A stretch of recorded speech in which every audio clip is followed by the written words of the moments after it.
फर्स्टको जाँदा त भक्तपुर पुग्यो।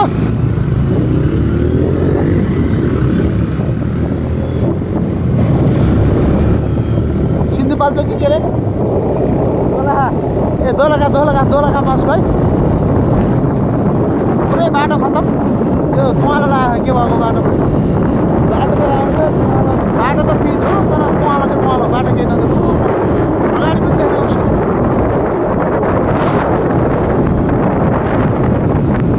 बाइकको स्पिड पुऱ्याएको छ 60 क्रस। चेकिङ भइरहेछ। अगाडि चेकिङ छ परिएर भने डर। त्यति नपुरा पुगेर पुग्ला।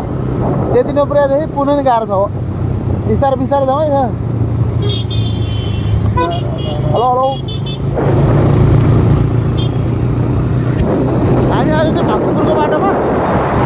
भक्तपुर गोली कुद्दैछ हाम्रो बाइक। सुरु भयो यो हामी भक्तपुरको यो के अरे यो पुरानो यो लामो समयदेखि चाहिँ होटल बन्द लाग्यो भने घर हो यो विवादित घर। यो घर मलाई दिनु अहिले होटल बन्दी भन्दा मात्रै विवादित भएको घर हो।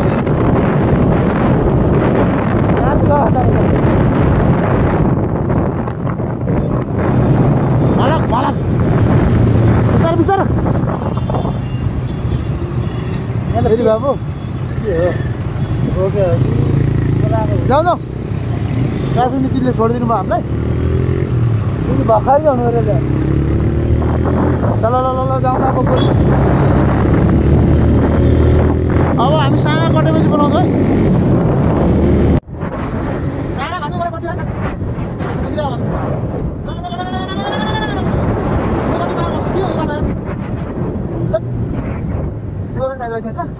यसको पछि बाटो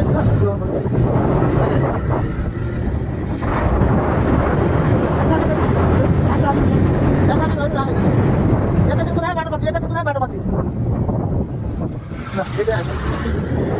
ठाउँतिर भएर खाँदा भनेको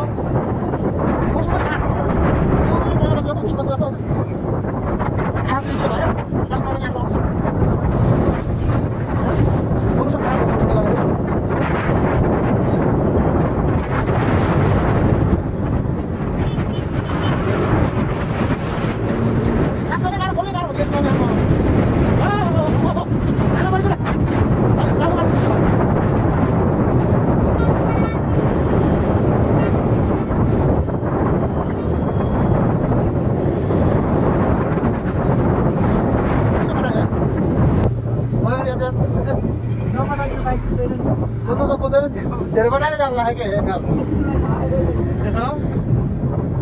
अठार भएको बिस्तारै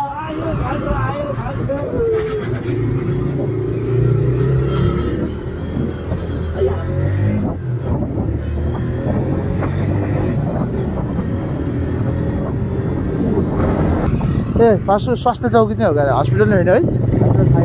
स्वास्थ्य चौकी तल जानुपर्छ। त्यहाँबाट हामी चाइना गेटवाल पुग्छौँ होला। खासा पुग्न सक्छौँ। खासा जानु पनि सक्छौँ।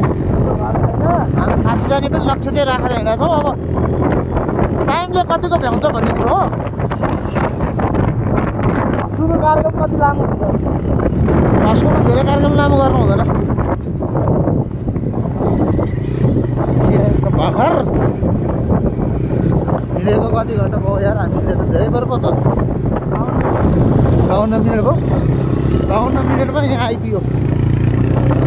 60 बाटोबाट 52 मिनटमा चाहिँ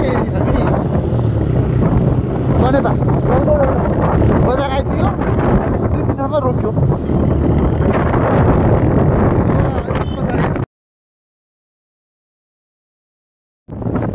दललघाट हामी अहिले दललघाट पुगेका छौँ। केही भन्नु छ? केही छैन। बाटो कस्तो छ माथि थाहा छैन। यहाँसम्म ठिकै छ। काहीँ अन्न भित्ताले आइयो। यहाँसम्म त राम्रै रहेछ भन्नुपर्छ।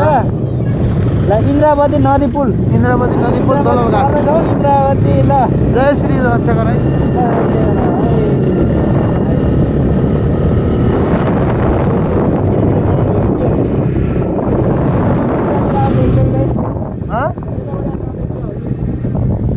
देखियो यो दलघाट नदी पनि त्यत्रो शान्ति तर्न सकेल देखिँदै देख्छ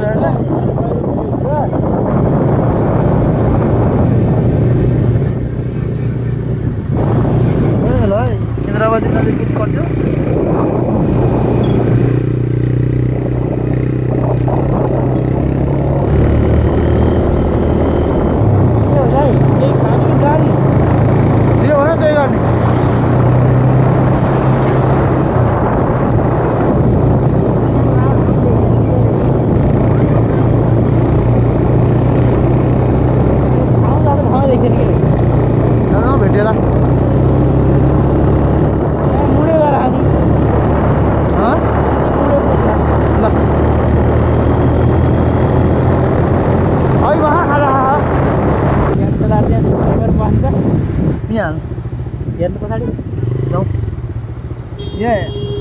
बस कति राम्रो नदी खोला छेउमा आयो तरौँ क्या हो यो खोला स्विमिङ गर्ने हो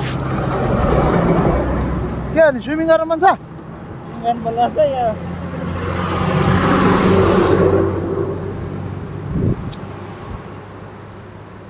बालुवा त खाने चाहिँ यहाँ त के हो यार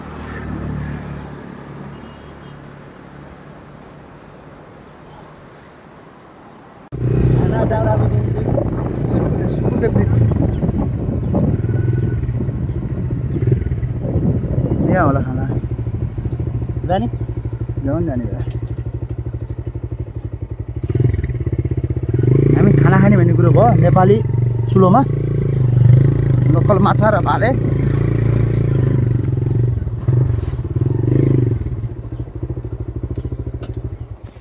लोकल भाले चाहिँ पारौँ त ल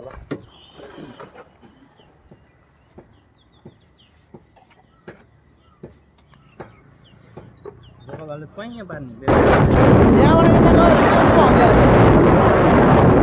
हालै सिधारी बाटो गरेर जाने यार यही होला जल्दा चाहिँ पहाड कुन गर्नुपर्छ यार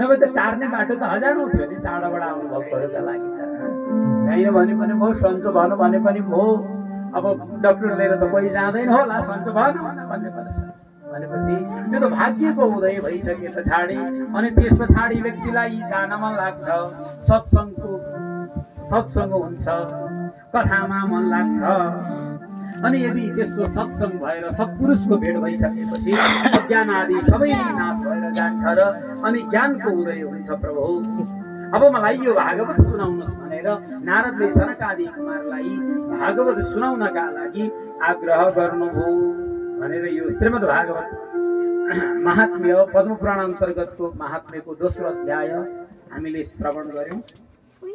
अब एकछिन भक्ति सङ्गीतमा भजनमा नाच्ने गाउने जे गर्न छ समर्पण गरौँ भन्दै यो रात्रिकालीन श्रीमद् भागवत महात्म्यको सत्रलाई यही विराम गरौँ। बोले श्रीमद् भागवत महापुराण की जय।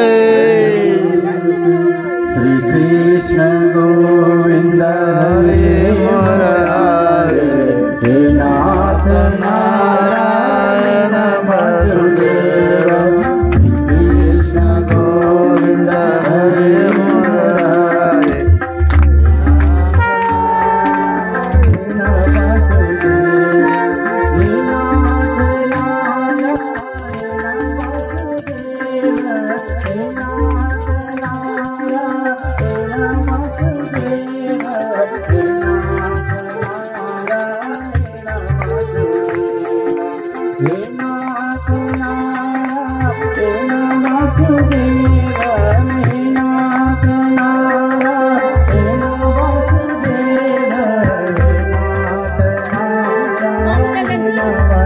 Vamos,